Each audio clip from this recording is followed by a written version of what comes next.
assumption is that only the man's property can be inherited. What if the woman has property? Are the same rules of inheritance? No, they're very different. And we'll go to the husband. It's very different, and more reason you should look into halachik will, especially for a woman. It's very different. We'll go to it. But it will go to the children at times. It will pass through the husband. The husband inherits the wife is not inherited. Rabbi, sometimes what is Milan property then? Yeah, it depends on what type of property we're talking about, real property or otherwise. It's quite complex. Yeah. If one wants their wife to inherit, not the children, is the same process that you talked about? You don't find it because halacha already gives for the woman. We don't find a reason for the subterfuge because a woman has to be supported, completely supported. But it's possible. You can do it that way too. Why don't you just give it to her then? You do that too. You need a kinyan, and you need witnesses because they're going to argue it's my money. So you want to take care of all those legalese first. You want to make sure you have witnesses who are going to testify there's some type of deed or title, and the true acquisition took place. But what happens if you do like in Gittin where you want to divorce her before you're going overseas? If you use the word me'achshav, it could be very powerful. Because me'achshav sometimes could eclipse the problem of davar shelo below. But these are, again, deep complexities that we don't want to get into too much here. You mentioned that someone could have a voice in his or her treatment at the end of life, what you do. Does that extend to the water and the nutrition, especially in the sense of artificial, what we call artificial nutrition, a feeding tube? When somebody say, I don't want that. Moshe Feinstein says like this.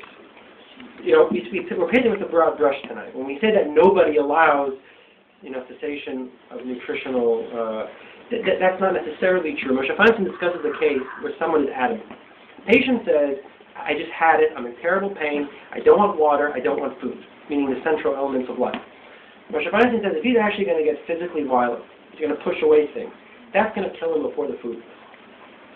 Lack of food does. So he says if the person is so adamant that it could actually bring his death earlier, you have to weigh your options.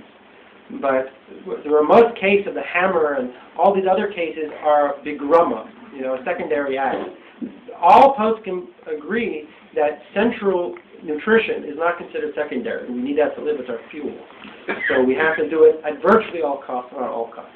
Where you have a choice is end-of-life treatments, where you could say, if I'm terminally ill, I want to have antibiotics if I get pneumonia and so on. Or you could say, I don't want. So there actually is room in halacha for personal choices. In fact, I want to tell you something interesting. Moshe Feinstein says in certain cases that nowhere in halacha, in Torah and Talmud, could he find, not that there isn't, he can't find any source in Rishonim, Achronim, Talmud, or Mishnah of what to do here. I could only tell you my svara. And Shlomo Zalman Auerbach said we need a Sanhedrin. We need Mashiach to come to tell us exactly what's considered death. We didn't even go through all the statements in the Talmud. The woman who comes to Yossi Bar Chalasta and says, I'm in such pain, kill me now. So he said to her, well, you're so ill, why are you alive? What are you doing special? And she says, I go to shul every day. So he says, stop going for 3 days and you die. She stopped going for 3 days and he died. She died. We see examples. We see examples in the Sarah Hurugay Malchus. Who was it that was wrapped? Tadrian. Who was wrapped in the Torah scrolls, and they made it wet so that he'll die slowly. He himself refused to open his mouth so he would die more quickly.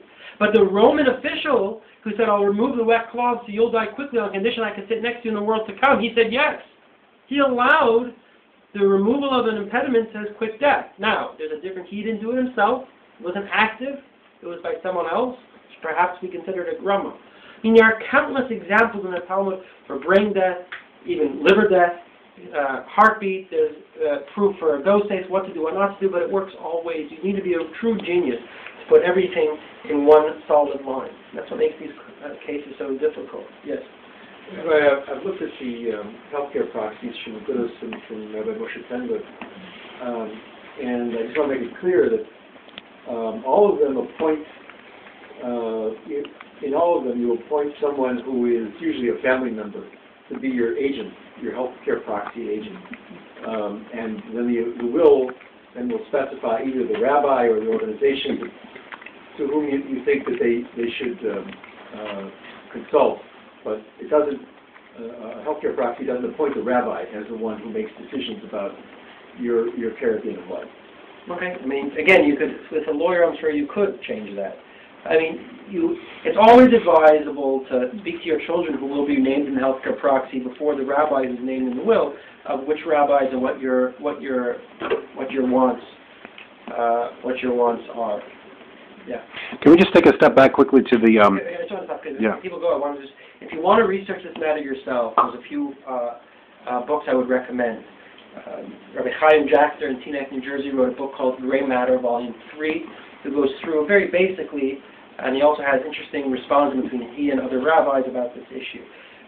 In 1989, in the RJJ, Journal of Contemporary Halacha, there's a symposium between Rabbi Tendler, Rabbi Herschel Schachter, the Aguda, about the various views of healthcare proxies and estate planning. I strongly recommend Mr. Zweibel, the lawyer for the Aguda, his article, which stays away from halacha and just goes through the issue federally and state-wise, exactly how to plan it, and to speak to your lawyer about it. Strongly recommend it. Dr. Steinberg and Dr. Abraham, both doctors and professors at Hadassah Hospital and Hebrew University in Eretz Yisrael, both in Chachamim. In fact, the Tzitz Eliezer, in one of his tshuvos, responded to Dr. Abraham, writes, the last time I saw you was in your house when you completed the entire Talmud for your party. Yes, these doctors who you're dealing with. Most of these letters and rulings from the rabbis that we've discussed were letters to them. Every doctor in this room should own a copy of from Feldheim, Encyclopedia of Jewish Medical Ethics, translated by Dr. Fred Rosner, from the works of Dr. Steinberg. And that's from Feldheim, from Art Scroll, 3 volumes, the Nishmas Avram, translated by Rabbi Avram ben Avram, who was the director of Hadassah Medical Center. Yes. So I was going to ask about the fictional debt in the will. Is this something that you were trying to explain at some point? It sounded like it kicks in at a certain point. Yes. So it's not a fictional debt that you create when you make the will, because then you would have to renew it every 7 years, right? Well, not every, forget about renewing every 7 years because of a provable issue. You would have to renew it because she'll only inherit that which you owned at the time of the fictitious debt. Right. So you want it to be viable only at the moment of death.